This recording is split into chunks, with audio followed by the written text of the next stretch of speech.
Hey, hi everyone. Welcome to the 12 Step Crashers Freestyle Sunday Number 9. number 9. 9. Wow. Can you believe it? 9. Oh, We sorry. I tried to do a German accent. Never mind. don't raise your hand. Okay, we're off to a good start, aren't we? What, you got something against the Germans? Okay. I just don't speak German. No, but apparently it's a fairly easy language. Apparently it's very similar to English, just with a lot longer, more vowels, but Yes. similar. Not that I've Correct. tried it. I tried when I was in high school and I didn't succeed. It's fairly complicated. Yeah, it But kind of it's does good. look It's close that to way. English. Yeah. Whatever. They're probably not listening anyways. We haven't had we haven't had a recording for an actual episode, so we only did the freestyles. Mm-hmm. In part because we were sick. We both consecutive weeks got sick. Yeah. Well, sick for me. I ended up missing a couple of days of work, which is rare. Yeah. Yeah. Usually a 1 day, but it was 3 days I was off at work. It was a good enough cold. So even though it's not triggering necessarily, it's differently in sobriety. You're more aware of taking care of yourself. I was. Yes, Whereas definitely. powering through it would have been something I would have done before. I was more aware of my age, of not wanting to be hospitalized if it got worse or turning into pneumonia. So, yep, exactly. Right. In sobriety, we're a little more careful now. And it's a good thing, isn't it? I would think so. I think it means we're growing up and we're accepting reality. Yeah, and we don't feel necessarily the indestructible. Well, the need to prove that we are. That too. That's a good point there. Well, it's because we're living in addiction and there's a certain sense of shame and there's a certain sense of masking going on. So you power through, right? Like there's nothing wrong, or I can do this. This is just a little thing. I do worse to myself, right? So some people name that toxic masculinity, but to the very least, it's society's assumed stereotypes and roles that a man cannot be weak, cannot be sick, cannot complain. Definitely when it comes to mental health. I don't know. We've all heard of the man cold. I don't subscribe to that because I never had one. When I have a cold, it really is a good one. And I'm not sitting at home waiting for somebody to wait on me. I mean, I take care of myself. But I think the origin of the concept of a man cold is like, this is the only opportunity you have to actually rest and complain. Probably. You're looking forward for your next man cold. And it's probably such an old saying. It probably dates back to the 40s and 50s when the wife's still staying home to raise the kids. And it probably started there. Anyways, we're going way off topic now. That makes a lot of sense. It does make sense, right? It feels like it's something that's outdated. Yeah, and it kind of feels like, during that moment, he's not going to work and I have another child to take care of. Yeah. Because he's complaining like a little whiny kid. Yes, some men do. So you better get better and go back to work. But it's in my experience, those whiny little kids when they're sick are also whiny grown men when they're not. And sick has nothing to do with it. Well, it's your experience, and I don't disagree. Actually, yeah, I think that's true. There's some traits running through there, sick or not. Definitely. Hey, Bubbly. It's time, right? Get this on camera here, Bubbly. Please don't forget to sponsor us. Yeah. Yours is, I can barely see yours because the light on it is so reflective. Not just my lighting. Yeah, maybe if they actually knew we existed, they maybe would sponsor us one day. We'll have to maybe work on that. Anyways. So, as usual, we don't come in with anything scripted, so we don't know what we're talking about. But I already sensed where you were going the way you set that up. Well, am I wrong or what? Well, that's interesting. Because you lean right into men right away. Well, we're men's, right? It's easier for us to talk about that than to talk about women or. It's definitely easier for me to talk about it. Yes. Yeah, like I can have an opinion about woman's struggle, but it's not exactly mine to talk about, right? Even I wouldn't even say I want to share an opinion about women's struggles. Yeah, I right. want to say that I know shit about women's struggles. But what we just said, and your reference to the man call is very perfect for where I want to go with that. Is that actually addiction perhaps is accepted as a condition more and more in society, and it's understandable that you need to recover from substance use disorder, but that's only one very little aspect of mental health, which remains extremely taboo for men. Yep. Being depressed, having anxiety, and other struggles, dealing with traumas. This is much less talked about. Like, I've listened to a lot of fucking podcasts. People essentially men will focus on what drug they were using, what quantity, and like it's more still tough talk. Not Yeah. really about the emotion behind it and the struggle and your childhood, whatever. It is very uncomfortable yet to this day to touch on those topics, even in the rooms. Yes, we've experienced that because I have brought it up often, right? Same.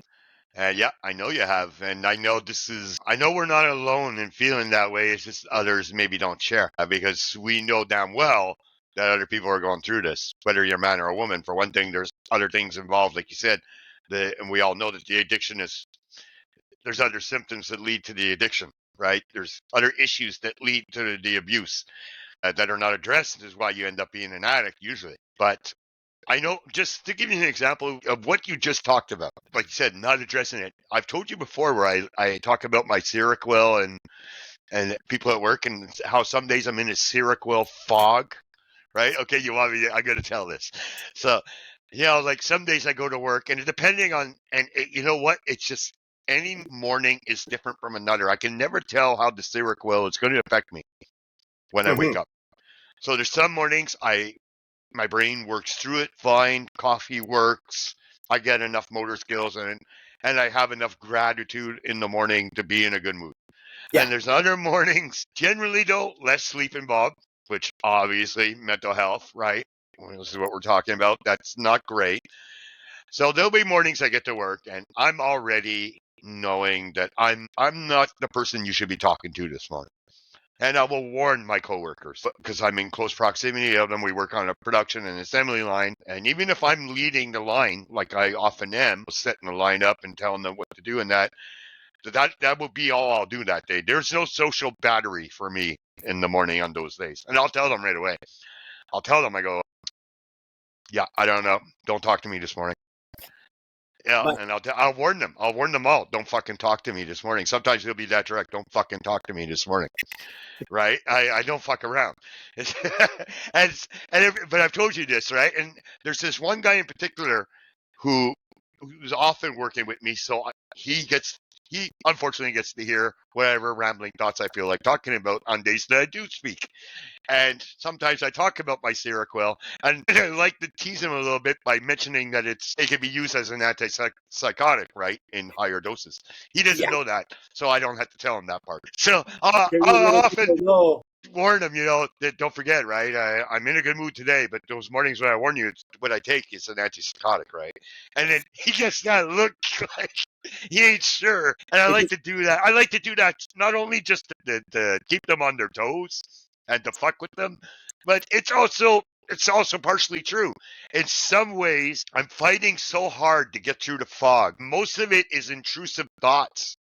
It's negative feeling. It's just like when I haven't had that sleep properly, it's affecting my mental health already in the morning. It's most mornings I do my gratitude and I'm happy, and I even still do my gratitude, but it ain't working this morning, right? I'm fine until I get to work, and then I see that building, and then that gratitude goes out the fucking window, and now I don't want to be here, and now I'm in disputing mode, trying to calm myself, put myself in a place where I'm of acceptance of where I am, even though I'm tired, even though I don't want to be here and I got a job to do. Right. So if we're talking mental health, this is exhausting some days. Right. It takes a lot of skill and a lot of work some days to not go off like I want to. Like I very jokingly, the way I said, don't fucking talk to me. I'm not joking when I say don't fucking talk to me.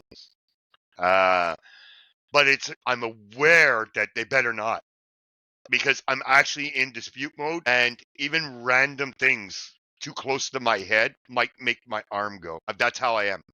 Yeah. So I'm joking about it now, but it's not a fucking joke.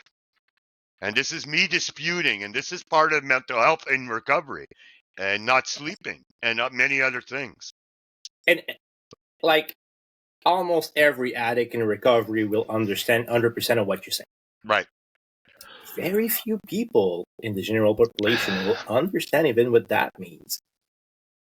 That some morning you battle with your own fucking brain. Yep. You keep the right mindset.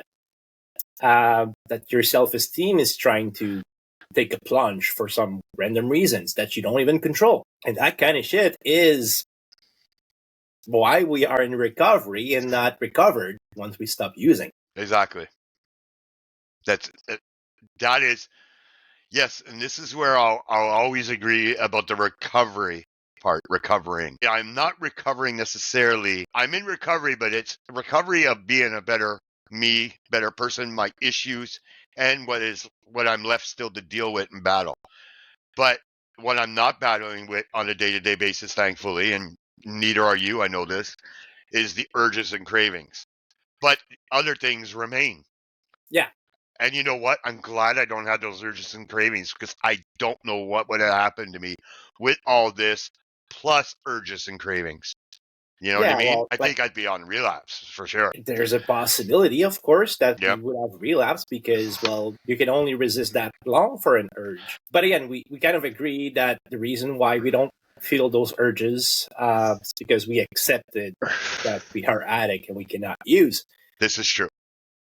But once you do that's okay, right? But then there's decades of neglecting our emotions, like working through anything, ignoring that we are depressed, that we are anxious, and doing in spite of feeling like shit, and also masking because you don't want to be discovered with your problems and you feel guilty about your using.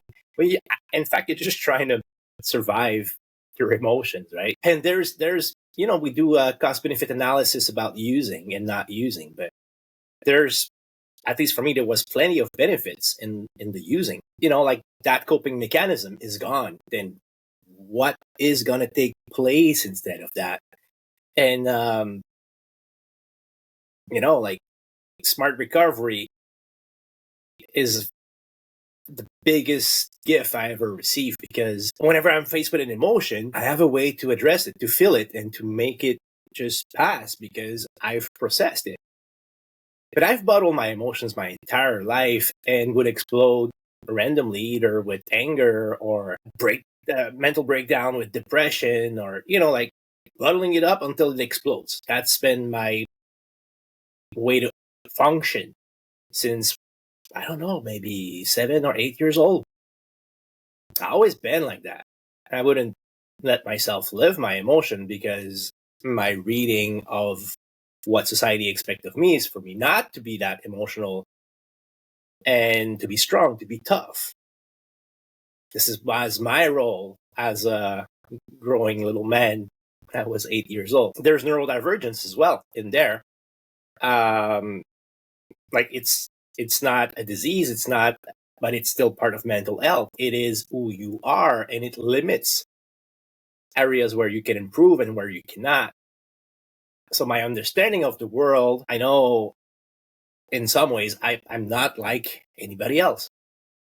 Like, I came to terms with the fact that I am on the spectrum, and that will not change. I cannot improve that. I can only live with that fact and do as best as I can to understand the world as it is.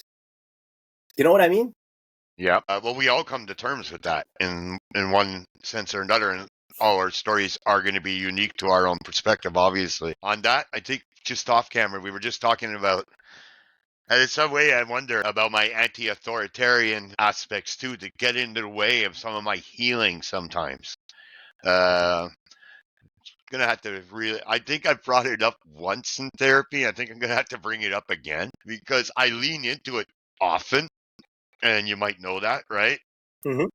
So I actually look at that now as part of my mental health problem in some ways. But I can't. You're better at pinpointing back to a certain age than I am. I really can't pinpoint that far back, like when it started. But like I've told you before, I'm an only child. You're an only child. I lived in my own little world. I was fine playing by myself most of the time. Where did it all begin? Why and when did I not notice that I wasn't noticing social cues and stuff like that? Why did I always take things literally?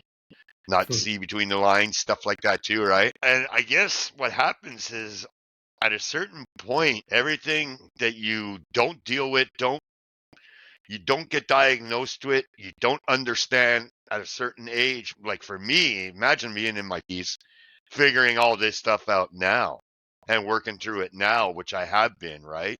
Trying to, without living in the past, trying to understand some of my nature and some of my habits or behavior, whatever, and wondering what does it all mean and how does it add up to my mental health now? And you bring up a good point in that you talked about it as a taboo subject, and you're right. I don't listen to as many podcasts as you do, but I don't recall ever hearing any touch on anything like that. They don't talk. They talk about addiction, and they seem to stay in that lane.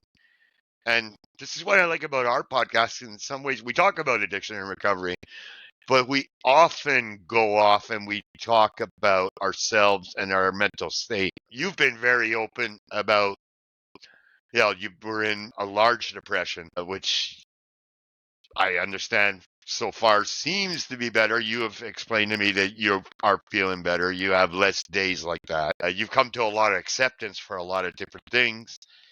Which And actually accepting in your that, share tonight was about mostly accepting a lot of things.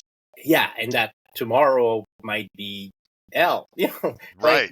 right example. I went to sleep yesterday at Yeah, 10 this is good. something and woke up past noon. Like it was almost 1 p.m. Like it was 13 hour just lapse. And what the fuck? I don't get that. Yeah, I would see. I'd I wake was up shocked as hell. I would think it's another day if that happened to me. Because I've told you this. My brain's, if it doesn't wake up in 3 hours, it wakes up in 5.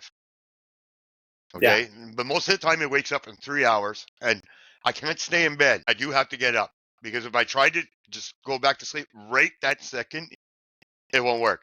Now I literally only get up for a minute, but I have to get out of bed. I unplug my CPAP. Now it's a routine. I go to the back porch where I have a cigarette.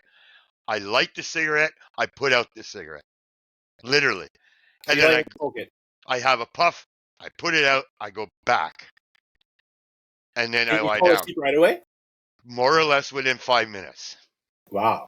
If I try to lay there and not get up, if I don't appease my brain that says, get the fuck up, I won't fall back asleep. My brain will start working. It'll start getting frustrated. There'll be all kinds of things going on. I'll toss and turn. I'm not sleeping. I know enough now to just get the fuck up. I'm used to this now. I just get the fuck up. I go, I do this, and I make sure too, right? Because I'm fucking in a spherical fog, but my brain is telling me to get up, but my body feels in a fog, in like a weight. So I know enough, like, make sure this fucking thing is out. I think I'm saying it out loud too. Make sure this cigarette is out.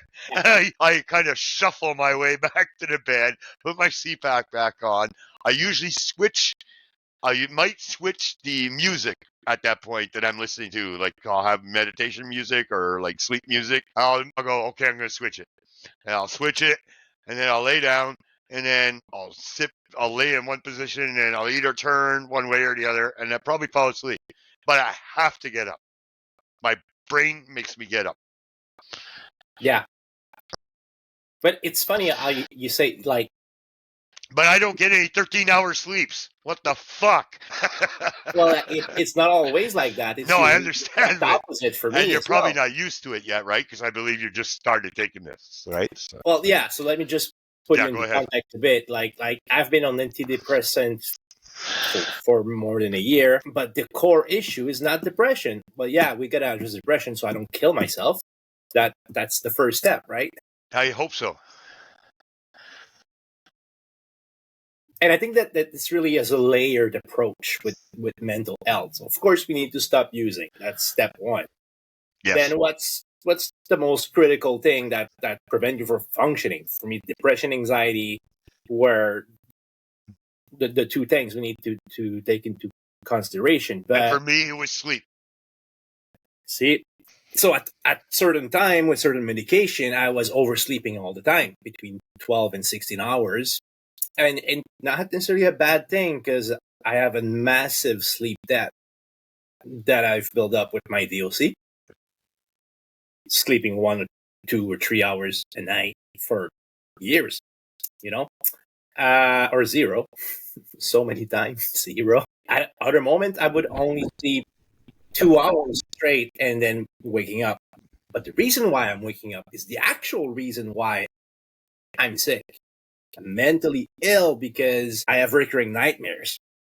I'm not going to go into details of what those recurring nightmares are, but it is a post-traumatic reaction from my brain. And it's so scary at times that I have to sleep with the lights, right? So it's seriously, like, I've never been afraid of anything in my life, in spite of being anxious. Now I'm afraid of about everything, especially when I sleep.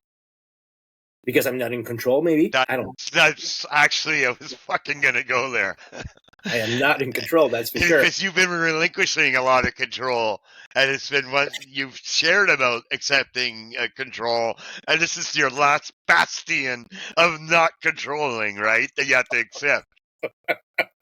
At least you're aware of it. So the new medication that I started works by eliminating the capacity to dream. So there's no cure for nightmares, but you can disrupt the REM sleep in a way that you never have the dreaming phase. It's not I don't know exactly what that means for the quality of my sleep, but at least I can sleep uninterrupted. That worked for the last 2 days, no denying. Well, I'll just interrupt you. Try not to lose your train of thought. I'll just throw this in here.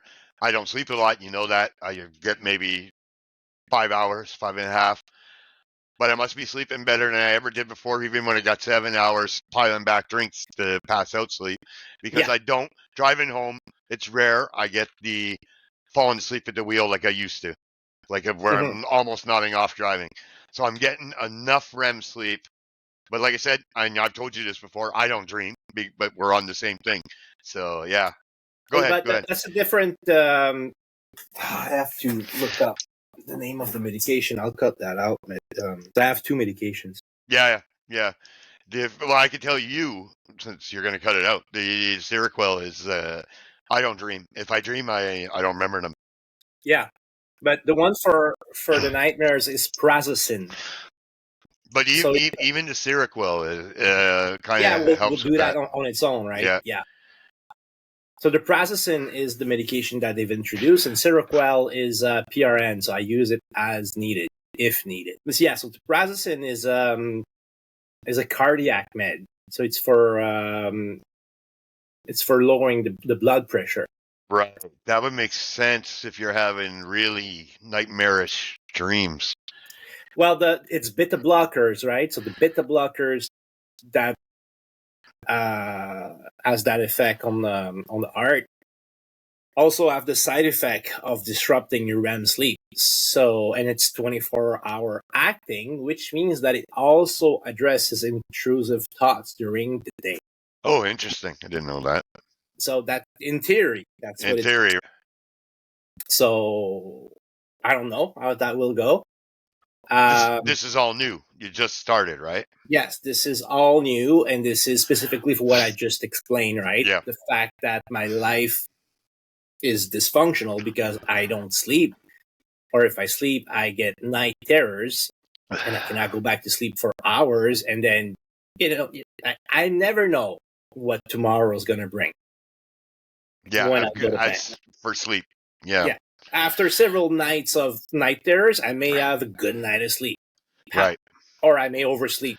That's very Like, frustrating. yeah, and keeping the balance in there, and living a manageable life. That's a problem. Yeah. Because I have a hard time managing a schedule because I don't know when I'm going to be awake. And when I don't sleep, it's not because I'm not tired. I'm always tired. Like, I'm so tired that I'm awake, but I cannot do shit. It's not because I'm depressed. It's because I don't have the mental energy to do things. Because my brain needs to sleep, but it doesn't. That's why Seroquel is a complementary medication, because the same dose as you, so 25 milligram, and I can even cut them in two, so the half of it should do what I need it to do, which is basically an hypnotic, which helps you sleep uninterrupted as well. Yeah. And when it's interesting that I'm prescribed something that's a hypnotic, since I've talked about not being able to be hypnotized before, right? It's not the same thing, but I yeah. know, but you understand what I mean? If it's some kind of blocker in some way. Yeah, it's interesting when you're talking about the being mentally no energy. I know what that feels like because I've had that. Well, you would know I have that. Sometimes that's why it's weird. I've told you about having naps and how when I wake up from naps, then I get immediate intrusive thoughts. It's all connected, right? It's all tied to mental health, and in our case, is sleep. I'm no sleep specialist, but right. You don't have dreams, so intrusive thoughts are kind of the extension of that. Exactly. It's your subconscious trying to express itself. Exactly. And not in a healthy way a lot of times. Well, you need to be cognizant that it will happen so that you handle it as best as you can. But yeah, it's not always healthy, that to say the least. Interesting in that we're the only ones, I think. What is that? Okay, Kleenex. Move your mic. We're the only ones, it feels like, that ever brings this up in our meetings. It'll be interesting, well, without going into too many. Brad was always talking about mental health. Because he was dealing with it on the daily. Mm-hmm. That's why I think I identified so well with Brad, and I think that's why we were, and you probably did too, text back and forth with Brad, probably talking about in some ways some of the same things. So yeah, he was just getting out of the battle for custody, and things were going well for him in that sense. And he kind of gave me the reality check that it may take several years before that kind of shit settles. Right. There's another newcomer. I'm not going to name him, but I know who you're talking about. We'll have to come to that conclusion at some point as well. It takes time. Yep. And the same thing we were told about our sleep. I mean, remember one of these times, I forget which, maybe it was last podcast where we talked about how we were warned. How we talked about in Heritage and in the workshops, everything that we've been dealing with, we were warned about this. They talked about this. Unlike just having us sponsored and telling you to mow his grass and, do those steps and you're not praying enough at night. Sorry, but we learned about this stuff. Are you working your fucking steps? That's why you're not feeling well. Yeah. No, but we were given warnings about all the possible effects, side effects, repercussions after years of addiction, sleep disorders that will come, all this stuff. I was told about the CPAP before I got the CPAP, how the percentage of alcoholics, they end up with there was a large percentage of alcoholics that end up with sleep problems with snoring, and sleep apnea. So with all these things, and the same thing for our sleep, maybe never coming back to the regular that we fondly remember years and decades ago, that may never return, and we'll be lucky if it comes to some sense of normalcy in some ways. That's why recovery is forever. It's working on it is. It's because you're broken. Yeah. You're not making more damage, but you remain damaged. Yeah, we don't like to say broken. There's a facilitator that uses that word, and we both agree now to use the word bent. A little bent, not broken necessarily. If it was broken, it wouldn't work at all. So it's bent.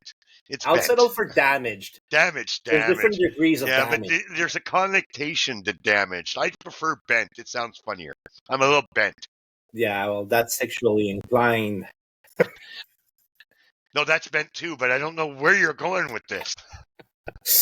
However you want to phrase it, I think that's very semantic. But Yeah, yeah, there's that too. No, but and all that to say, the thing about CBT therapy and SMART program and workshops that we were privy to is that a lot of this stuff, when we talked about this recently, a lot of this stuff, we were warned. We were given the facts. We were given data.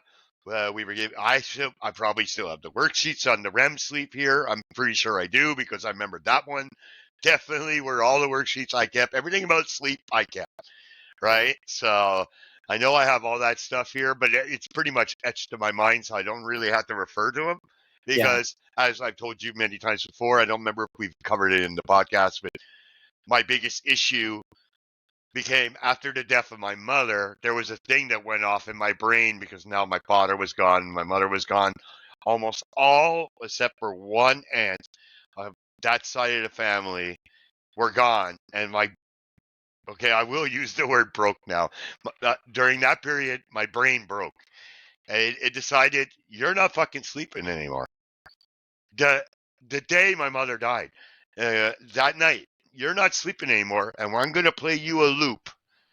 It's going to be a 15-second loop of whatever you watch during the day, and it's not going to be the same thing every time, but you're going to get 15 seconds of it, and I'm just going to keep restarting it at the 15-second mark.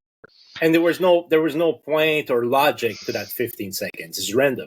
It was random. It could be I could try and change it. Think about hockey. Try and do take the Montreal Canadiens and look at the first line, second line, third line of players and go, what if I took this player here and put it here? I can only get to the 15-second mark, and my brain would automatically go back on its own while I'm trying to do cognitive thinking. That's how fucked up it was. That's how much my brain was screwed. And so I've told the story.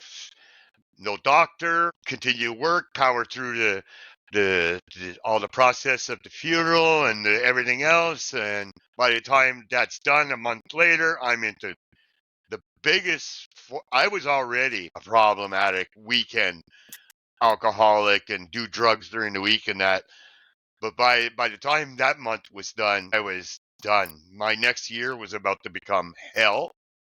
Didn't matter what I did. Changed mattress, changed pillows, changed the direction. Brain was not coming back. The only thing that would put me out, and I've told you this before, was the end of my night would be heavy percentage of red wine, right? Like the higher the percentage of alcohol in the wine, the better. Yeah. And to knock me the fuck out, drink that really fast right at the end of the night. Boom. Right? And then wake my ass up at 5:15 in the morning to go to work. It's interesting because I never thought of it this way for your own situation, but it is not alcoholism that remove your ability to sleep. That's right. It was a trauma, or at least an emotional challenge. It was like, looking back on it now, there was like an existential thing going on. There was an ending of a family line going on. There was the nuclear family disappearing that me as an only child only knew this, right? And Yeah. even in adulthood, even though I had raised a family, and then partially raised another family, stepkids and another family. These last 3 years, I came home and I was taking care of my mother who had lupus. So some days she needed me, some days she was fine. Mm-hmm. And then it seemed like when she was gone, it destroyed me. It destroyed my brain. While I was able to still function and get everything done and act like a normal person during the rest of the day, when it came time to sleep, there was nothing I could do. I became a psychotic man. I would get into it was, and in the final month of that year that led me to go to Heritage, I was in psychosis. Now I was like those tweakers that we have memes about on our page. I'm staring out the windows. I'm looking at the neighbors. That's one thing, yeah. We're kind of guilty of making fun of mental health in a way. We are. We've lived it. In But the I've lived it. I can look at it mental and identify with it. in mental health in active addiction, like for me, I have no problem making fun of this because I'm making fun of myself. But the reality is there's a plethora of mental health problems that are behind those behaviors. Usually. But you don't get paranoid and watch through the window every 5 seconds because you're a lunatic. Of course you're a lunatic, but there's factors that brings you there. And it's interesting you mentioned it because, yes, of course, it's a psychosis. And if you were not in psychosis to begin with, not sleeping for a couple of days will bring you there. Anyway. Yeah, exactly. So alcohol was kind of a medication, I want to say, a self-medication way for you to sleep in some capacity. It was a tool I used to knock my brain out, right? Yeah. That's what it was. It was like hammering my brain with something. It's like you don't want to help me, or I've lost control. One thing I can control is I can anesthesize myself, right? Basically. So the goal was hypnotic again, same as Seroquel. Whatever. Semantics. Knocking myself the fuck down. Yeah. It's interesting because you briefly touch on 12-step, and I want to take the time to just explore that versus mental health, because there's a fundamental principle that it is a spiritual disease, which means it's not physical, it's not mental, it is not trauma-based, it is spiritual. I'll mention this to my daughter's neurologist. I mean that the remedy is spiritual. While let's assume this is all true and it works for a lot of people, that we can agree to that. Does not mean that those people do not have physical illnesses. Does not mean they don't have mental health problem to address. But it is not in those rooms that you'll discuss that matter. What we just said earlier. Yeah. What we just said earlier. But stopping, like not using, being abstinent of substance is only the first step to address your actual underlying issues, mental health. I kind of feel like, and it's also true of smart recovery rooms, we're not there to fix our entire self. The concept is limited to our addiction. But in 12-step, it's the same thing. Like, okay, this brought you sobriety, but what then? And I kind of feel like the concept of the fellowship and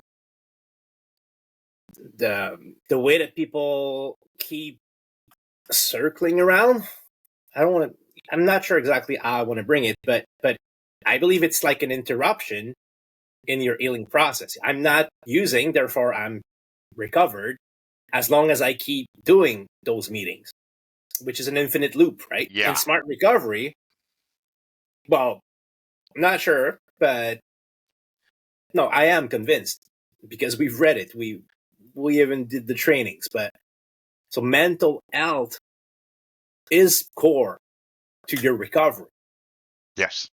Yeah. Stop using is like it's a given, but the training, the exercise, and everything else is self-management, self-discovery, and pinpoints perhaps the need to have a therapist for a specific issue you're working with.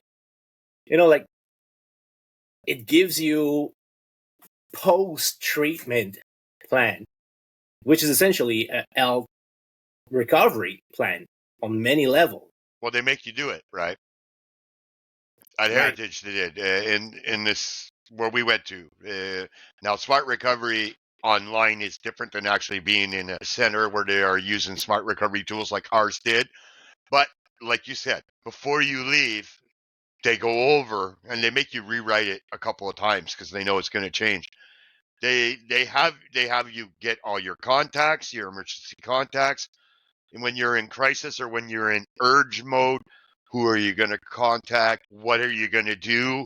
Where are the places you can go if you relapse? Are you coming back here? Some people were coming out of province, so it's possible their center or where they will get treated or the services they'll have would be somewhere else. So Yeah. yes, and you're right about that. It was a very, well, depending on, I assume not everybody made it as detailed as I did or as you probably did, but yes, it can be quite detailed. Now go on. I just thought I'd fill people in. Oh, I was done kind of, but Okay. like, again, definitely not bashing 12-step, but I've seen it from my own eyes. People that have obvious mental health issues, but they're not seeking help. They're doing 2, 3, 4 meetings a day. Yes. Not only in 12-step. This is also smart. Yes, that's right. That is probably because they're not doing any other help, like you just brought up. As spiritual as you can be, spiritual healing is one thing. Yeah. And actual therapy and work and possible medication is another. Yeah, I'm going to ask you one question, and every answer can be good, but why do you think somebody with 20 years sobriety relapse? Now that is a little trickier, because I know that complacency and the I'm cured effect can come in. You understand what I mean? But it's possible too that they've been avoiding something for a long time that finally catches up to them too. That's an acceptable answer, but there's like a million. Yeah. But if I were to, like, I'm making assumptions when I'm talking about anybody's relapse. It could be a very traumatic event that happens in their life. Their wife could be wiped out in a car accident, let's say. It would probably be enough for a lot of people to relapse. But if we're talking about somebody with 20 years sobriety, like you said, it could be so many different things. I don't think lack of spirituality that he had the day before is the reason the next day that he did that. Right. But in AA, then it's very simple. So you need some more spiritual healing. You need to get back at step 1. You need to find your ways again. Yeah, you got to restart. It's so, to me, it feels like a broken record. Well, it is. You're restarting. You're not continuing. You're not going, okay, we know what the 13th step is. But I mean, there's no like step 14, step 15. No, but you understand what I mean? There's no continuance. There's not up to step 30. Okay? No, but it's for like your belt, right? Once you're done doing the 12-step on that angle, you can do it again, right? For other issues. I guess. Well, it is the case. People I understand it is, but I mean, it's still not fixing anything. Well, it does. It's all spiritual. In the limit of the step 1 to recovery, which is abstaining. Yes. But it doesn't address anything else. No, but it doesn't. You can go to a detox center, and once you detox, you have the chance to abstain again. You understand what I mean? Part of the reason I got my life back is because I was finally free of everything I had been doing for 35 years out of my body. It was out of my system. And I stayed there long enough for most of it to actually be physically gone. Like, we know that there's residuals and everything. But I stayed long enough that basically I was coming out of there like clean. Really. So it was on me then, right? To deal with my urges, to deal with my cravings, to deal with my emotions, some of the people, places, and things. All the things I learned, that was on me now. But the thing, like you're saying here, to me, I understand what you're saying, but this is the thing. We know they don't necessarily encourage medications. They don't encourage outside therapy once you're like in the step work, dealing with a sponsor. Like, they might discover something, but they're not going to send you to a therapist unless it's incredibly egregious, I would think. You know what I mean? Well, you've opened the Pandora box right there, because I know for a fact some sponsors will actually pressure you into tapering off meds, or we know this, taking them. Definitely not all sponsors. Some sponsors. Yeah.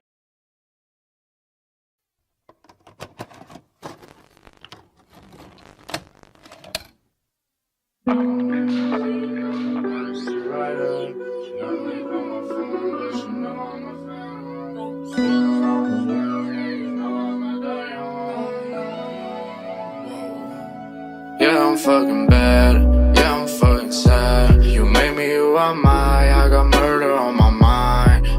it up my vibe. I don't wanna die. You can put them pills, but don't ever suicide. Yeah, I'm fucking bad. Yeah, I'm fucking sad. You made me who am I got murder on my mind. Fuck it up my vibe. I don't wanna die. You can put them pills, but don't ever suicide. This is not a home, I think I'm better off alone. I'm so fucking dumb, they could put me on the phone. Kids on drugs, follow the beat of the drum. I'm so fucking young, I'm a ghost, I'm a phantom. Young limousine, I'm a backseat rider. She only call my phone, but she know I'm a phantom. Been around the world, yeah, you know I'ma die young. Baby, you're the one for me, I'll make it, then I'm gone.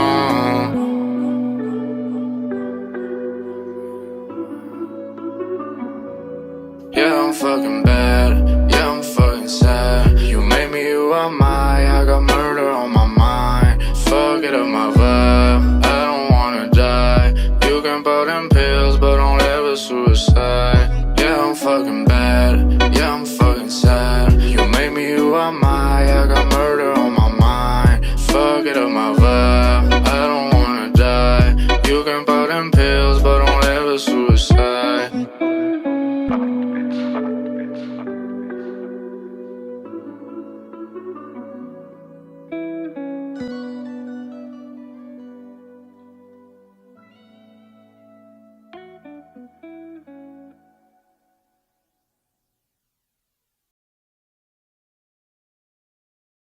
Because From there's what? now we know this too from comments and from chat rooms and many chat rooms. There's a mentality there. Yeah. There is a toxic mentality there when it comes to toxic. It's toxic. Don't fucking. I see your face. There's only one word to describe it. When you don't believe what maybe doctors say, that's toxic. Okay, that's fucking magical thinking. Well, a lot of people use the Bible in a twisted way to explain that medication is the enemy of spiritual healing. Yeah, And this is not a I've heard 12-step this, problem. yes. That's a fanatic problem, right? But there's a lot of that. And while medication is not a one-size-fits-all solution, it is required in most care plans. Yeah, exactly. Like guy goes to rehab and finds out he has diabetes as well. I don't think doing more step work's going to help this motherfucker. Well, the higher power are going to take that away, man. Going to make him thinner too and give him a better diet. All So, stuff he's going to learn you know, from a saying it nutrition this way, it therapist. doesn't make sense when we're talking about physical illnesses, but like it doesn't make any more sense when we're talking mental Exactly. issues. Removing my antipsychotic if I suffer schizophrenia will definitely not make. Well, maybe I'll see God, but not in the right way. You know. Pretty sure you will. If I'm suicidal and you tell me I gotta need to taper off my antidepressant, I might see God as well in a very, very tragic way. Yep. You know, like I have problems with that. Yeah, I know. It's not funny. We know some stories. We read the stories. It's you know what I think. This is why I'm kind of holding back altogether. And I want to say, and I want to believe that this is more stories from the past, because I think that there's a modernity in 12 steppers now that was not necessarily there 10 years ago. Well, what has happened, in my opinion, I don't know if this is true or not. This is like anecdotal. It seems to me that there is, because it only takes, and this I know, you'll be interested to know, it only takes two people to start a AA group. Yeah. Only takes two. Two people wishing to not drink. Two people wishing to abstain. I know we started a fellowship, remember? Yep.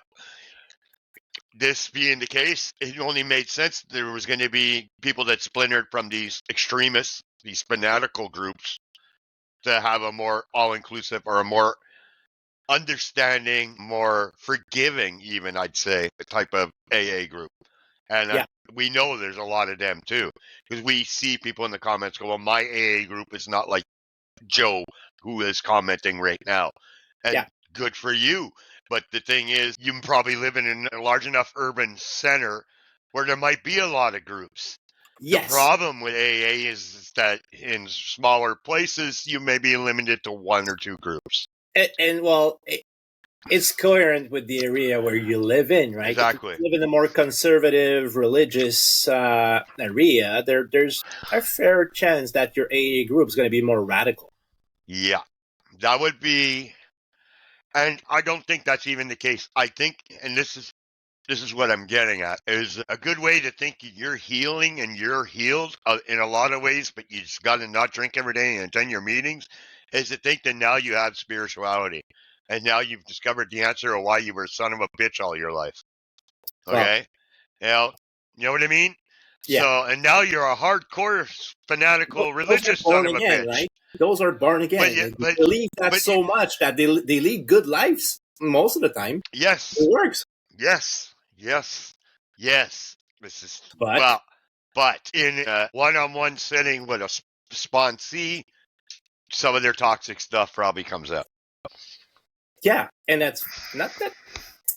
I wouldn't say it's dangerous, but well, I think it's dangerous. I think telling people not to take their medications. I telling people to taper off. Telling people you don't need to seek therapy. There's a lot of different things I find dangerous with the fact that this organization has a building in New York, but all the satellite ones function as their own. Like, I have a problem with the anonymous part. Yes, well, that's where I think a lot of the. I understand if you want to be anonymous to the outside world and you don't want them to know you're there and all that, but now you've joined a fellowship, you've joined a committee, you supposedly trust them. Somebody should be accountable in a group, like exactly. In our group, we know exactly who is accountable. At least the leadership, so-called leadership of the group, should be accountable. Make no mistake. And accountable to the head office. Yes, of course. But that concept that there's a flat hierarchy and everybody's a sponsor to sponsees at some point. Like, nobody's accountable for what anybody else is doing or what they're doing themselves. That's right. Now, you might have 3 good sponsors in let's say, a home group. And what they do is good work. Doesn't mean the people that they just sponsored will end up being the same as them as a sponsor. And now, but there's expectations for everyone to become a sponsor. Right, and 3 becomes 6, and 6 become 12, and now you maybe have half of this group that are not very good at what they do. No, right? But this is the spiritual way. They need to do it. It's not your calling, but that's how you pay back. Well, I don't believe any of their fucking data either about, recidivism, whatever the word is, relapsing and everything else, and how long they stay sober. I mean, it's bullshit, the data, the way they collect it. I was listening to one of our older podcasts today because I broadcasted it on Facebook. And, another problem is the day zero concept, the day zero myth, actually. How many people will either lapse or relapses because... Well, there's a pride matter to it, like pride and shame matter of the fellowship. You have 12 years of sobriety, but you slept yesterday. That's right. Or did you say pride? What about just feeling shame of admitting these people that you've been going to this group for a year or 2 years, that you had an accident, now you got to start over, but you're already a sponsor to people. How hard is that to swallow? Like if you'd be a professional and there's expectation for you to mentor these people, but you have slipped. So there's your pride, there's your reputation you have to protect, and you have, instead of coming clean and saying this and be stripped of all of your chips, all of your achievement, and potentially losing your sponsees or whatnot, and being distrusted as if you'd be at day zero. As if all that time that you were fine and you were doing well doesn't count anymore. Yeah, I know. Yes. Yeah. And then now I can understand why somebody that is in this position would choose to live with that secret in shame, and hope to get back on track and hide everything from everyone. Yeah, most likely they restart their steps in secret and try to hide it. Yeah. Yeah. which is hiding from their own sponsors. But if they're in recovery, you know what? I got good. But I mean, my issue is more with the unprofessionalism of the whole structure itself. I understand the beauty of one addict helping another. We believe in that too. But not Yeah. not to the point that we actually believe we can tell them what to do and that we really know what we're talking about all the time, instead of just pointing them into the services and the directions that we'll be able to tell them. We don't have that. We don't carry that much gravitas when we talk. We don't believe that. They do. They have that gravitas. You understand what I mean? Yes. That is, to me, scary. But there's a matter of boundaries as well, because even, let's say, hypothesis that we go to Madalena in-person meeting, and then there's a psychiatrist and two psychologists around the table. Do you think that matter for the interaction? Do you think that they are in a position to talk about mental health with you? Or in that setting? Yeah. No, they're there as addicts. We all on the same ground. No, they might have more knowledge of background, but they definitely shouldn't be addressing anybody and pretending to treat anybody. That's boundaries. Again, and other hypothesis: somebody has 75 years of sobriety in a smart meeting. Wow, started when he was 5. Okay, godly status, walking God. It doesn't change a thing. No, right? We're all equal because we are. Well, I will say that he had 75 years of sobriety. He's got a lot of evidence that proves to me he could do this. Yeah. But it can be miserable. But yes, this is true. It doesn't necessarily mean the quality of life and their mental health and how they feel every day is necessarily great. Yeah. Might be addicted to meetings.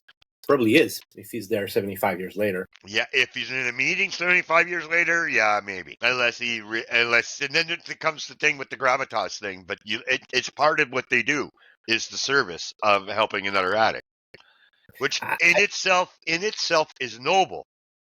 It's a noble idea, and it probably, we know being of service and being part of charities and other types of things is a good thing for your self-esteem and giving you purpose or meaning. It is. Some people really need it, right? Because some of our lives are pretty dull, mundane, repetitive, and it feels like there's no meaning or purpose.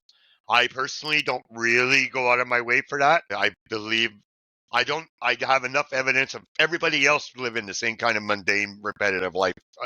A majority of people, right? Clock punchers. I don't think I'm any more special than them.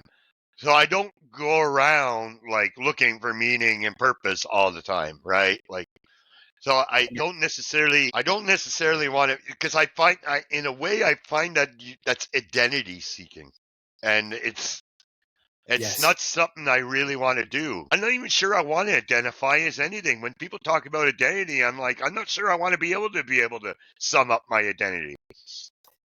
It's interesting. Did you know? Because I read that recently. What's that? In smart recovery, it is expected that going to meetings is finite in time. Like, you should get to a point where you're comfortable to pursue your sobriety on your own. That's right. And I was very nearly at that point myself. Yeah. And well, being of service is another thing, right? Well, this is where I'm at now. And then I'm not saying this is going to be a very long thing either. Could be a year or two. Could be 5 years. I don't know. I'm just rolling with it right now. As long as it serves a purpose. Well, look, in some ways I could justify that it will always serve a purpose now, but it also has to be beneficial in some ways to me. For you. Yes. Or else then it becomes something else. Cost benefits analysis of what we actually choose to do with our lives. Exactly. But being part of a fellowship is for life. It's like joining a church. I'm not drawing the comparison there. No, I understand. It is. Yeah, no, I understand. There's fellowships on the battleground too, right? So, and nobody would call that a church. Yeah. So you'll be forever in debt for your sobriety. You got to keep paying for it to maintain it. To keep it, you have to keep giving it. And that's a bit twisted for me because that's another form of slavery, just like drugs. From my perspective. Yeah, I don't take it to that extreme. I hear you though, and and I don't argue with that. I really don't. The logic in that is, I could agree with that a lot, but it's not where I'm at now, Exactly. right? And that's part of the process. Exactly. And I'm far from saying that people are trapped within. No, I understand. I understand. But mentally, like that loop you were talking about, that 15-second loop. Yes. Well, at some point, sobriety gets repetitive. Yep. Like, I've acquired the concept of not drinking and I'm not thirsty. So what the fuck are we talking about anyway? Right. Right. This is why I'm saying, like, well, this is now time to work on your other issues. The issues that keeps you at risk of slipping. There's that. It is not that you stop going to meetings because you step in old behaviors or whatnot. Well, there's that. And I think for some people now, this is not going to be for everybody. And then there is growth, personal growth. And for probably for you, probably for me, that is something that we will always kind of have, right? We'll always look for another little area to expand into, another little way to learn and grow.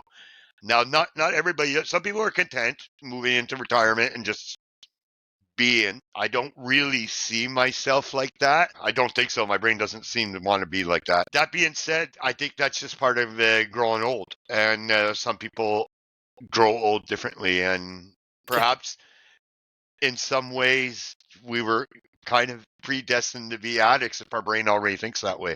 If we were never going to be accepting of always completely our fate, let's put it that way. Well, yes. You understand what I mean? I'm gonna be, by like believing in fate that this is my life, period, point final, right? Yeah, but that's a very good point.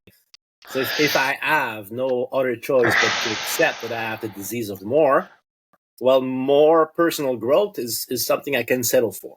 Yes.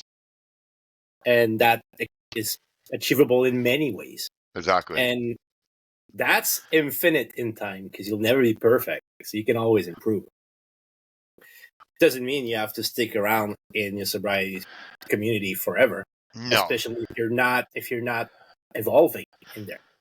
I would like to think that, let's say I'm lucky, let's say I'm good, let's say I continue to have my awareness, my mindfulness, and not have urges and cravings, and I have a fairly successful run. I'd like to think that I'm going to pop in every now and then, if it's still there, those meetings, just to show people what sobriety long-term is and what to expect. I hope that I'll still want to do that, because when you talked about being of service and like paying it back, it doesn't have to be on the daily, it doesn't have to be on the weekly, it doesn't even have to be on the monthly, but in some way I think it'll be, it's like a mind check for myself, to put myself for that one day or that one meeting in a year of 1 year, go back to that place and remember where I came from.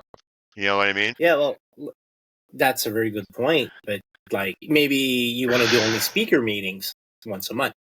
Maybe I don't. Maybe I just want to pop in and every 5 years and do a share. You don't have to pay forward all the time. This is my point. But I would like to think that I will have a point where I'll do a check-in every now and then. Like it's not completely, like I don't bury it, put it away, because I think in some ways that is complacency. Well, we have a tendency to forget about the hardship and to romanticize, like it is part of the human brain. The further away it is, the more dangerous it is. Well, what do I have on my door going out the wall on my door of my house? What's written there? I don't remember. Time wounds, all heals. All heals. Yeah. Time wounds, all heals. Not the opposite, where it's like people like to say, time heals all wounds. No. Time wounds, all heals if you're not paying attention. Yeah, and that's a beautiful saying, and it's yours. No, it's actually Queens of the Stone Age. It's a song. It's from a song. It's yours. I mean, you've made it yours on your wall. But I want to give proper credit if people want to go look it up. It's a great song. It's not the name of the song, by the way. But that's a very good point, right? Complacency is exactly that. And it can happen at any moment in time. It can happen a year sober. It can happen 10 years sober. But at some point, you say, well, I'm cured anyway. the relapse is just around the corner. I would think so. Well, I maybe not right around the corner, but now you've planted a seed in your brain that might take a year to fester for the proper moment. Yeah. Yeah. Or maybe, and I think we're going to end with this, maybe that after you got clean, you work on your actual other fucking issues and you simply just don't have that urge and that desire to escape all the time. Doesn't mean that if you do, you won't be sticked and forever be in that loop. But the more ill you are globally, mentally, spiritually, the likelier you are to remain clean. Actually, it's funny. It came up in someone's share tonight, and now you use that word. And this is, to me, this is part of the acceptance that we both have. And I've talked about this before in my shares, is I don't want to escape. Remember, someone brought up about some of us being totally abstinent from everything. Well, I'm not. I smoke and cigarettes and I have coffee, right? So you could argue there's not total abstinence. Right. Well, PepsiCo, just know that I'm addicted. but having said that, I don't want to escape, at least not so far. I want to deal with it. And we were just talking, I was talking to you off camera about my work, how I'm using it now as practice. For your next job. For conflict resolution and getting better at it. But yes, I know. Another story, maybe I don't want to share it now because who knows if somebody actually fucking watches this thing from work. But all that to say is that escape is not something I want to do anymore. That's right. I don't want to, because that's the thing I worry about. Even now, remember I used to escape when I had my intrusive thoughts, but it was to get in the car and drive, which helped me focus my mind on something different because you're driving. Driving just automatically kind of makes you focus because you got the road in front of you and other fucking cars. But even now, I don't do that because I am facing. I don't want to escape anymore. So I'm dealing with my emotions in real time and finding other tricks to not escape and to let the moment pass or whatever, right? And this is the thing I think we have in acceptance is that escape is not, you can't escape emotions. That's what we've learned. You can bury them, you can repress them, you can avoid them, but they're going to come back in some other form sooner or later, whether it's when you're trying to sleep or when you're trying to relax or something else. They're not fucking going away. And that, my friend, is what kept me sober the last year, going through the worst part of my life, is that I know that I cannot escape. I'd like to. Yes, right. To be honest, I'd like to. You've talked about this. Yeah, you literally cannot because you would lose everything. Well, yes, but that's not what I'm going with that. But that's one other hanging over your head. But let's assume there's another substance and it's not detectable. Okay, not whatever. Right. This okay? Magical. Let's make that hypothesis that I'm not. Oh, there isn't one. I was going to write it down. Okay, no. That I'm not under scrutiny and that I can have another addiction to escape into. I know now that I'm not escaping. I'm burying, as you said. Yes. I'm hiding it. Yes. But I will face it at some point in time. This is what we know now. We've come to that realization. I think this is actually because we've talked about how we wonder what makes us different than some other people sometimes. This is all part of just facing the realities now. Yeah. And that's a good way not to fall in psychosis, by the way. It's facing reality. Yes, I think so. It seems to be working better now. You have a good point there. Maybe you should be a sponsor. Well, if I'm going to be a sponsor for something, it's going to be a sponsor for Smart. But that does not exist, right? But I'm part of a fellowship. And I don't do steps. But I do attend CODA meetings. And there's a lot of good for me in there. Right. But that's not the only thing I do. And that's what I say about global healing. Yeah. So I have a therapist with whom I'm working specifically that. My psychiatrist, of course, you just give him medication, but he's still do therapy in some ways knows exactly what I'm trying to address with my psychologist. They both know that I'm doing coda. Like anonymity, there's none. It's a global plan to get better. That's right. Right. Yeah, exactly. Yeah, you're not dealing with this one person that you've written. Sorry, I'm going to go there. That you've written on a piece of paper your character defects and flaws, and they're going to go over them with you and make you mow the lawn. Yeah, no, but you're right. And what you just brought up is what we've kind of started with when we were talking about mental health. And this is it. This is the addressing of the mental health part, is that there are so many different resources and so many different things that might need to be addressed before someone starts to get to a better place they need to be at. And both one of the things that we were never good at as addicts was asking for any kind of help. So just getting to this point is a huge step, I'm sure, even for you, right? Even though you're in full acceptance, still asking for help, still dealing and reliving and retelling in some ways all this stuff over again to another person, to another person, to another person, to let these people into your lives to help you, like you said, globally. Globally, they're all like working in some concert, some of them, with each other to work on Everett, right? And this is all because Everett wants to be better. You're And not even in avoidance now. further than that, Yeah. because I'm living an honest life and I'm genuine about my struggles. Yes. And I talk to you about my codependency. Mm-hmm. All of my friends do. Yep. I talk about that in our sobriety meetings. I talk about that on a fucking podcast, so the entire world knows. So do I, yeah.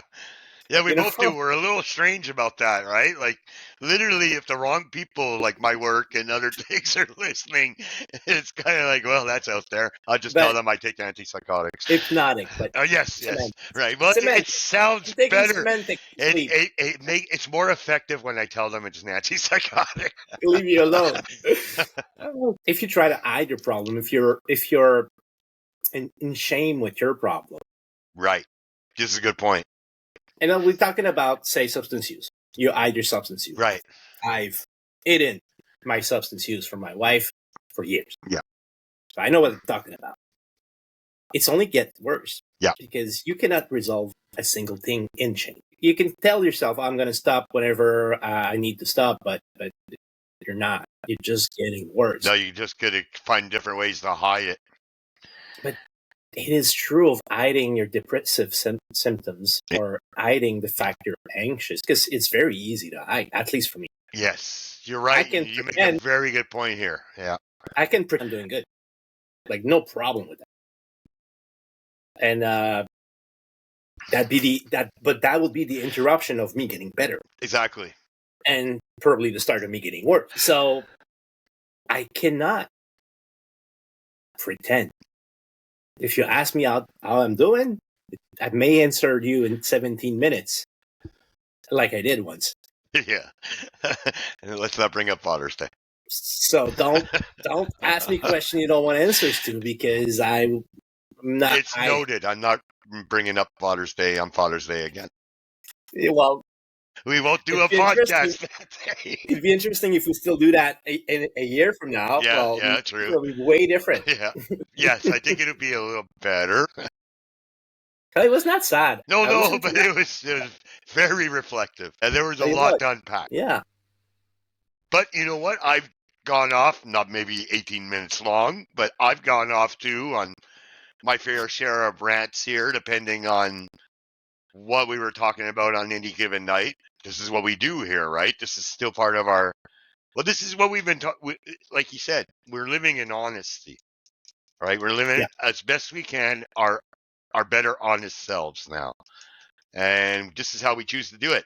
And we're not doing it anonymously. And this is, if I want to tie it back into AA, when I always talk about how there's certain things about AA I can't do, it's not just the spirituality part.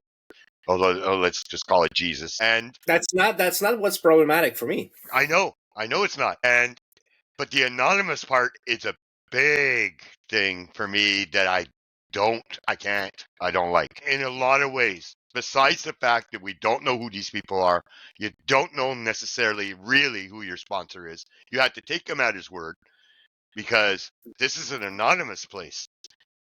Nobody but necessarily knows who some of these people are or where they live.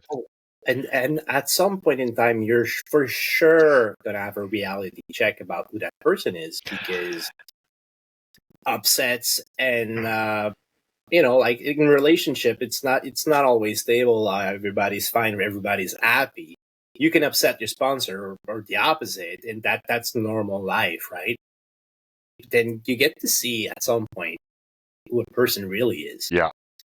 Um, And when they show you, believe them. but like it's too much uncertainty for my tolerance. Exactly. And since I've done a lot of research in some ways, and that, like, especially maybe not here. I don't know how badly it is here. We know in the States that they release all kinds of people from jails into the AA, even if they don't have an addiction or an alcohol problem. No, it's a one cure for size. everything that is behavioral.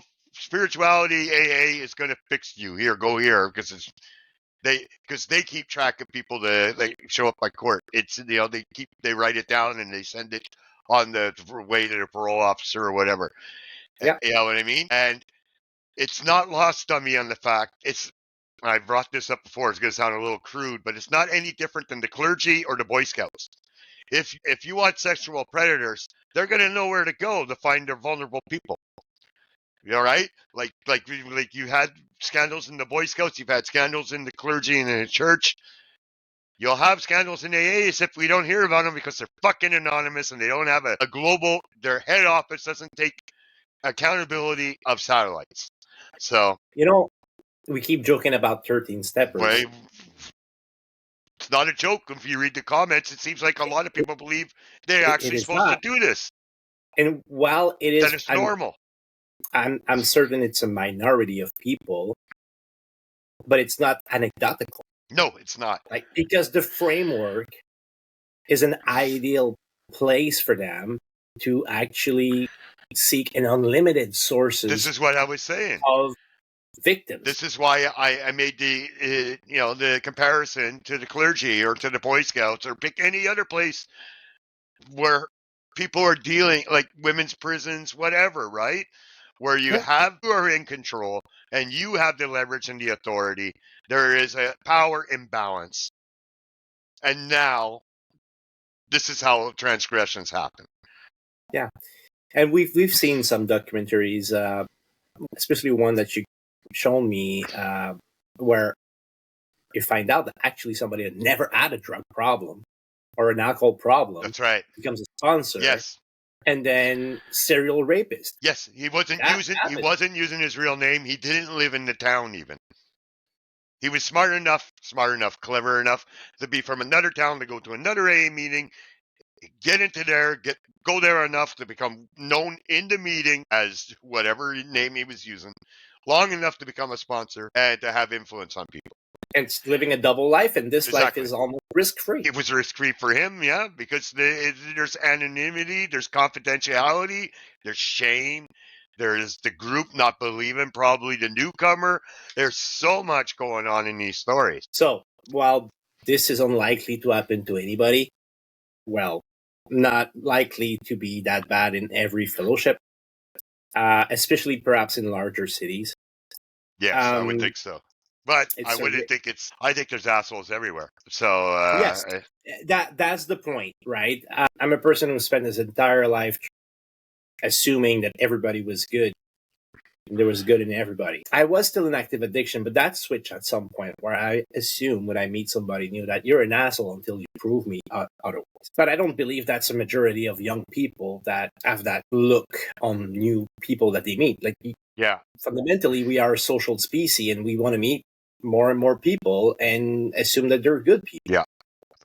Yeah. Now, like I said, it could be a very small minority, but it only takes a few to fuck up a lot of people over the years. Yeah. Right. So it gives whatever a bad rep.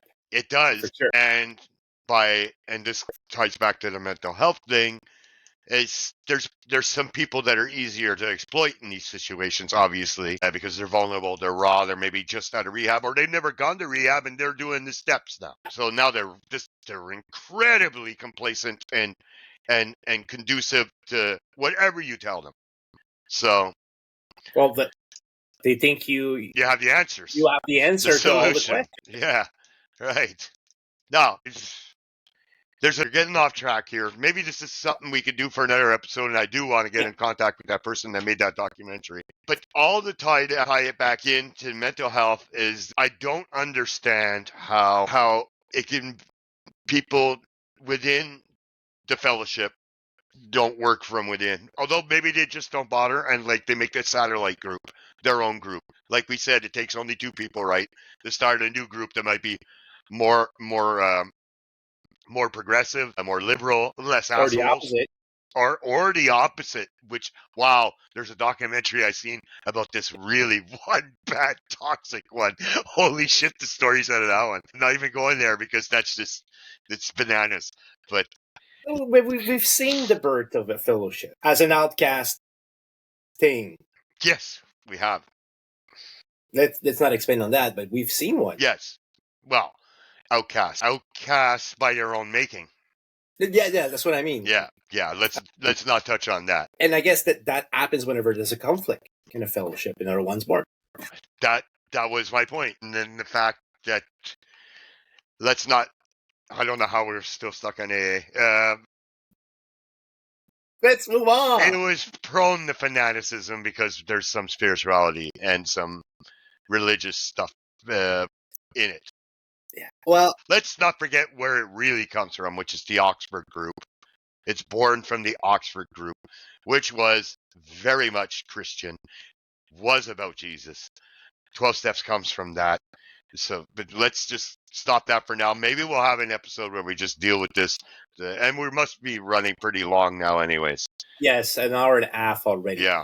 But you gave me a word to bring us back to the topic, fanatics. Yeah. You know, who usually is a fanatic? A fanatic? Yeah. Someone with mental health issues.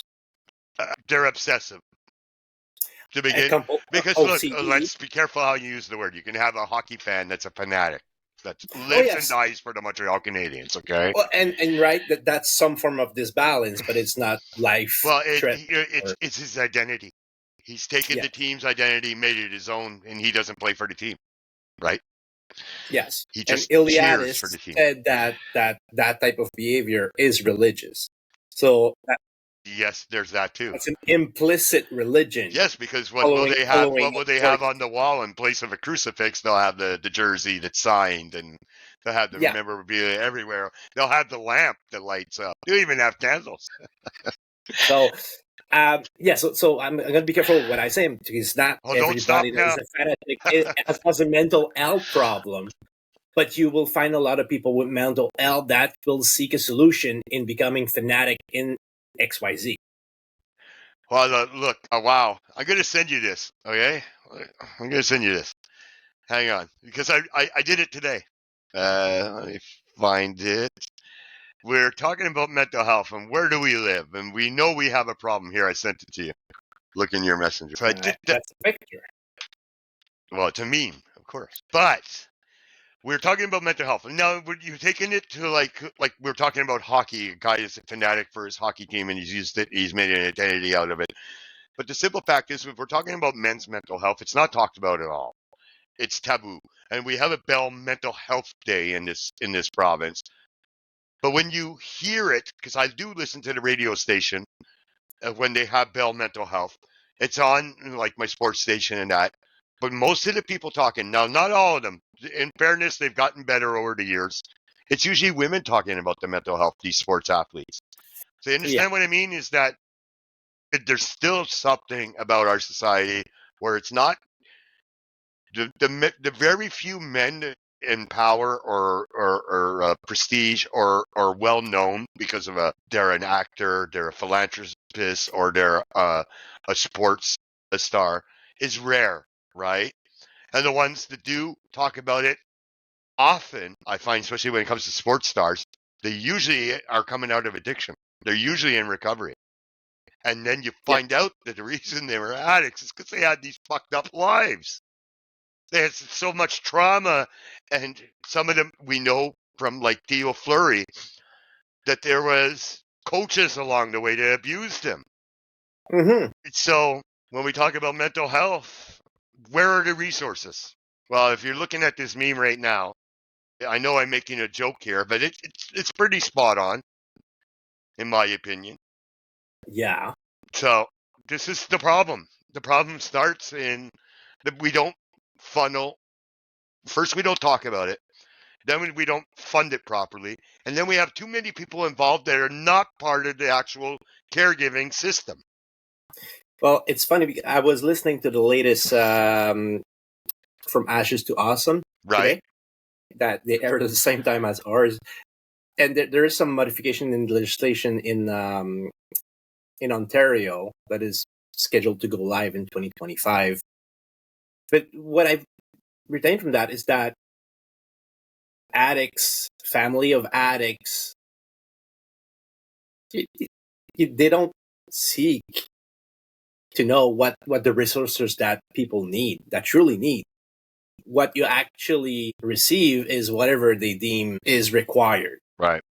But a lot of resources is invested that goes to waste because this is not what's needed by the actual people you target to help with that. So bureaucracy, yes, but there's also another nasty thing is that the general public is the one you have to comfort, not people suffering. So your decision must satisfy the general public. You don't really care if that person end up dying because you didn't get the proper care, as long as you can be reelected. That's very sad, but it's very true. Yeah, obviously. But where I'm coming at from this point of view here was not so much that about elections and so much. The bureaucracy never changes. Doesn't matter which government comes in, the bureaucracy is there. The problem is in the fact that, and take addiction out of it, just people with mental health, just people with depression, or just people with anxiety. How many of them are actually being treated? How many of them even know? Where is the awareness and where are the resources if they want them? If you don't have a GP, a family doctor, where the fuck do you go for that? Just to the clinic? Well, what are they going to do? Maybe they'll give you some Ativan, right? Is that going to fix anything? They're going to give you another addiction. Well, I was saying take the addiction, the addict out of the equation, just normal people dealing with anxiety or depression or whatever. It's the same. The resources are just not properly funneled. They're not there, and it's not properly funded. But anyways, that's a huge issue that we, as a society, we haven't gotten around to fixing. Instead, we'll make some bike lanes. It's not scheduled to get better. No, yeah, all that to say that when it comes to mental health for men, if we're staying on subject, mental health for men, I think we're going to need to see a lot more advocates come forward and talk about it. And when that happens, I don't know. Well, that can be us, will be us. We keep talking about it on every fucking episode. But we do actually talk about it a lot. But I mean, it's going to take people more well-known, more people of power. There's at a certain point, it has to become normalized. The problem is it's not normalized. It's not normalized for women either, though. No. You know, there's a stigma for a woman that has depression. Oh, yes. Oh, yes. And at some point, like, oh, you're just being hysterical. So there's all kinds of connotations and words that are used that it's like an excuse or whatever, right? Yeah, no, the problem with mental health is because people that don't have it don't know what it is and they don't care. Basic. That's the short answer. Very true. That was a cool chat. It shows that we're not sick anymore. We did a lot less joking, I find. We didn't joke around. It's kind of hard to joke about mental health, though. And we should mention today was Awareness Day for Overdose Day today. Today's date is, I'm looking now, the 30th of August. 31st, yeah. Because it's the weekend and I lose track of what date that is. Yeah, so we all know somebody. So I don't know.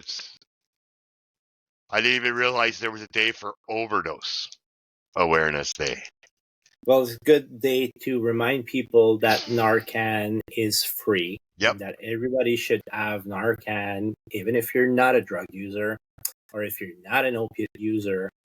You never know when you can save somebody's life. And if you're doing other powdery stuff, beware that you can overdose on opiates without knowing that you're doing opiates. So have Narcan with you. Yes, actually, because I'm working on another meme. Sometimes I put thoughts in my memes. I'm working on another like that one a little bit, but I'm working on one, and I went to look up where it's at now, the percentage of drugs that are being found with fentanyl in it, and it's creeping up to 14%. It's at 14% now, found in meth, cocaine, other drugs. So the fact that you can overdose on taking something that is not supposed to be fentanyl could happen to anyone. So if you are a drug user, even recreationally, not necessarily consider yourself an addict, and you're just listening to this just for the fun of it, maybe you should carry some Narcan in your fucking car too, because maybe your partner or friend would be able to revive you if you're a drug user and you've actually found a bad batch. Don't use alone. Yeah, that's for sure. That's right. There's a group on Facebook that I found recently, which is Fentanyl Death Memorial.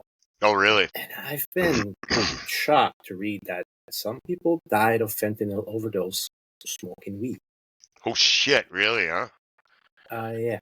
Young people, mainly. Well, there's another thing, right? Because of some of the groups we do memes, and I look at memes that there's other drugs that they'll mix with weed, right? And now, obviously, they're cutting corners and they're throwing fentanyl in here instead of the other drugs, and people are dying. And the concept and the intent, it make the product more addictive. That too. And it works really well. Repeat clientele, right? Yeah. Greedy fuckers. As if their drug wasn't already in demand. On that, take care of your mental health. Yeah, definitely. Don't escape life. 12-step crashers, number 9. Number 9. Thank you for listening. Yeah, everybody. Be safe, stay frosty.